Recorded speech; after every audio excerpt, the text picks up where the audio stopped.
Olá, eu sou o Ronaldo Cavalieri e seja bem-vindo ao Desrobotize. Aqui nós vamos falar sobre transformação humana. Tecnologia ela não nos assusta, pelo contrário, ela fortalece as nossas melhores qualidades. E hoje eu estou aqui com o Daniel Otto, nosso convidado do dia. Ele é psicólogo, tem MBA em gestão de pessoas e também gestão do trabalho e de saúde, correto, Daniel? Mestrado em saúde e gestão do trabalho. Perfeito, inverti, mas é isso aí. É isso mesmo. Daniel, como psicólogo, entende de comportamento humano. E aqui no Desrobotize, o nosso foco acaba sendo nas pessoas, Daniel. Indo nessa linha, qual a visão da psicologia em relação ao desenvolvimento de soft skills? Na verdade, tem tudo a ver, né? Psicologia e desenvolvimento de soft skills. Uma coisa que eu percebo é que cada vez mais, se você pega muitas vezes a evolução das soft skills que são mais consideradas, mais prestigiadas hoje no mercado de trabalho, e cada vez mais está voltado para o ser humano. Então são habilidades cada vez mais vinculadas a relações interpessoais, a inovar para as pessoas, em satisfazer as necessidades interpessoais. Então eu vejo muito forte uma conexão entre tudo que a psicologia pregou em toda a sua história, vinculado ao autoconhecimento, ao desenvolvimento pessoal, com realmente as soft skills que hoje... Ou seja, nós estamos falando de comportamento. Exatamente. São as habilidades sociais. Porque as pessoas elas vão para a escola para aprender as habilidades técnicas. Mas aí quando a gente fala de habilidades sociais, como que isso é desenvolvido? É possível desenvolver essas habilidades? É possível sim desenvolver essas habilidades. Eu acredito muito, uma visão assim que eu sempre tive, desde a época que eu estava na faculdade, nos meus estudos, nos meus trabalhos, eu vejo o ser humano como um ser de possibilidades. Então, a partir do momento que a pessoa ela consegue unir seu propósito, a sua vontade, seus motivadores com força de vontade, com determinação, com uma certa disciplina, ela consegue encontrar os seus caminhos para se desenvolver. Porque é engraçado, muitas vezes as pessoas falam assim, mas fulano é criativo, fulano é comunicativo, Eu não sou. Mas espera lá, você é privilegiado se você nasce com isso, ou você pode desenvolver. É possível desenvolver qualquer habilidade, Tem uma pessoa assim que eu admiro muito, que foi uma pessoa que também se permeia muito pelos soft skills, que foi um stand-up comedy, hoje é uma pessoa que dá aula de criatividade, que é o Murilo Gun. Sim. E ele fala uma coisa que eu acho fantástica, que criatividade é você utilizar uma capacidade inata dos seres humanos, que é a imaginação, que é o que nos diferencia das máquinas, a nossa capacidade imaginativa, e aplicar isso à solução de problemas. Então, se a pessoa tem a capacidade de imaginar o que ela vai fazer com o dinheiro que ela ganhou na Mega Sena, ela tem todo o potencial para ser criativa. Ou seja, algumas pessoas elas têm mais desenvoltura, outras talvez tenham que ter um pouquinho mais de trabalho, mas sim, insistindo ali, tendo persistência e iniciativa, tudo é possível. É possível e é uma coisa interessante assim, Como que a gente pode desenvolver a nossa capacidade criativa? Eu vejo muito a gente conectar as nossas ferramentas, todas as experiências que a gente teve na vida, até mesmo de situações que realmente foram desafiadoras, situações que não foram legais. Eu até lembro que na semana passada eu estava numa turma em que eu cometi um erro assim, sabe que você fica se chicoteando até não poder mais? E isso depois, refletindo, me gerou um aprendizado, virou uma figurinha no meu álbum que eu posso utilizar para não cometer mais esse erro no futuro, ou realmente para dar um improvement na minha criatividade, no meu jeito de trabalhar. Ou seja, todas as referências anteriores, elas vão te ajudar nesse desenvolvimento. Exatamente. Mas aí quando a gente fala das soft skills, dessas habilidades comportamentais, eu acho que tem dois caminhos, O primeiro é olhar para dentro, que é o desenvolvimento intrapessoal. Isso. E depois olhar para fora, o relacionamento com as outras pessoas, Como que é isso? Qual a diferença entre um e outro, O mais interessante é que elas são interdependentes. Ok. Ou seja, como que isso acontece, Esse caminho de vai e volta, ele é um caminho contínuo.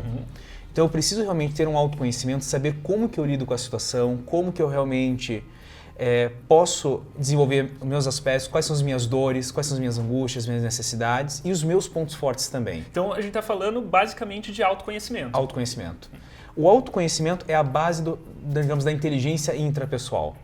Eu preciso saber como que eu estou para aí sim achar o caminho para me desenvolver. O reflexo do relacionamento com as outras pessoas vem disso. Vem disso. A partir do momento que você se conhece, que você entende essas habilidades internas, é onde você floresce a relação com as outras pessoas. Exatamente. Se eu não estou bem comigo mesmo, vai ser muito difícil me relacionar bem com outras pessoas. E daí quando a gente fala dessa questão de habilidades, eu acho que sempre as pessoas estão conectando isso ao mercado de trabalho, à vida profissional. Mas não, nós estamos falando da vida como um todo, Sim. Então, o que a gente busca é o sucesso né, no trabalho e na vida pessoal também, né? Sim. Então o autoconhecimento vale tanto para um como para outro. Como para outro. Eu acho que é um ser único, né? O ser que está no ambiente de trabalho, na vida pessoal, é um ser único. E você ter um equilíbrio que seja interessante conforme os seus valores, as suas prioridades, e você ter conta que a sua prioridade, qual que é a sua prioridade, é que vai fazer toda a diferença. Durante muito tempo na minha vida, minha prioridade foi o ambiente de trabalho. Aí tive filhos, tive o meu filho. A partir do momento que eu tive meu filho, a vida pessoal começou a tomar um espaço, se tornou prioridade. E eu preciso ter uma autogestão muito forte para saber exatamente redefinir minhas prioridades e redefinir os meus caminhos na minha vida, profissional e pessoal, para satisfazê-las. Pois é, daí nós temos os estágios da vida, né? E normalmente a gente se dá conta que precisa desenvolver essas habilidades na fase adulta, né? Depois que a gente já sofreu, que a gente já foi para o mercado, que a gente já teve alguma dificuldade, né? Isso pode ser antecipado para as fases anteriores? Pode sim. Eu acho que todo momento, toda experiência que nós temos e todo momento de consciência que nós temos nas nossas experiências é o que vai gerar esse desenvolvimento. Eu vou dar um exemplo. Eu estava conversando com uma colega minha que trabalha com neuroliderança. Olha que chique, né? Neuroliderança. E ela comentou que a gente passa em torno de 2 horas por dia consciente do que nós estamos fazendo. 2 horas? 2 horas, em de média. 24 horas apenas. 2 horas. Então, em 48 anos, você viveu 48 anos. 4 anos foram vividos de maneira consciente. Então, você ampliar esse nível de consciência te possibilita também desenvolver seu autoconhecimento e, consequentemente, o relacionamento interpessoal.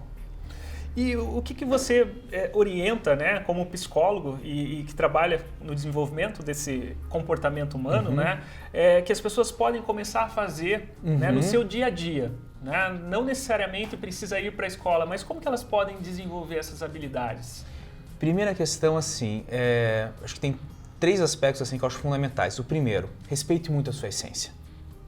Né? Eu acho que tem uma questão, às vezes a gente quer ser uma coisa que é muito desvinculada da nossa essência, às vezes por uma escolha do outro. Mas isso por um enquadramento da sociedade? Às vezes por um enquadramento da sociedade. Ou de uma necessidade que eu me enquadre com eles e acabo me desenquadrando em relação a mim. Sim. Então acho que a questão assim, conheça a sua essência, descubra o que você gosta.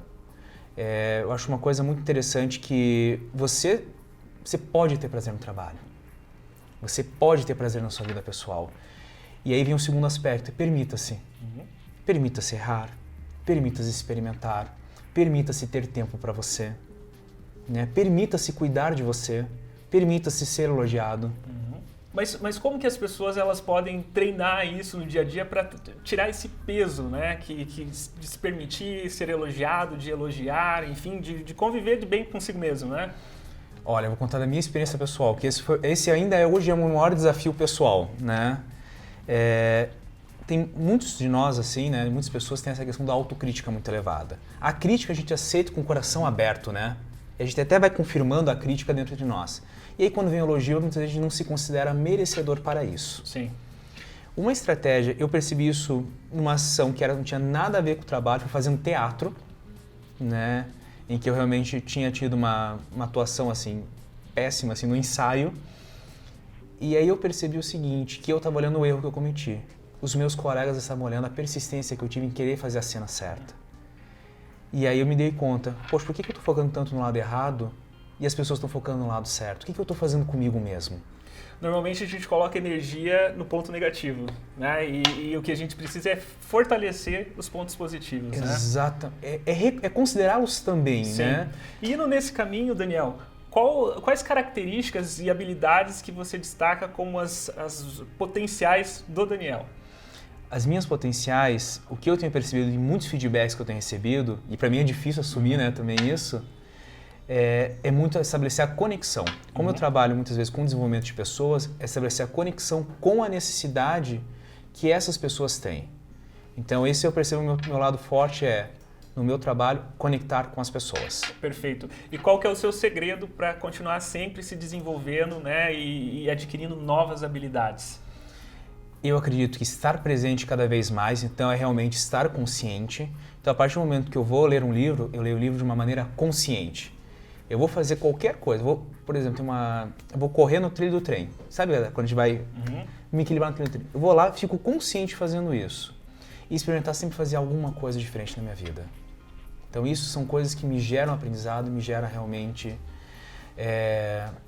desenvolvem minhas habilidades. E daí entra o permita-se, né? É o permita-se. Estar aberto para as coisas novas, né? Permita-se. E ser criança. Sim. Permitir ser criança também. Muito bom.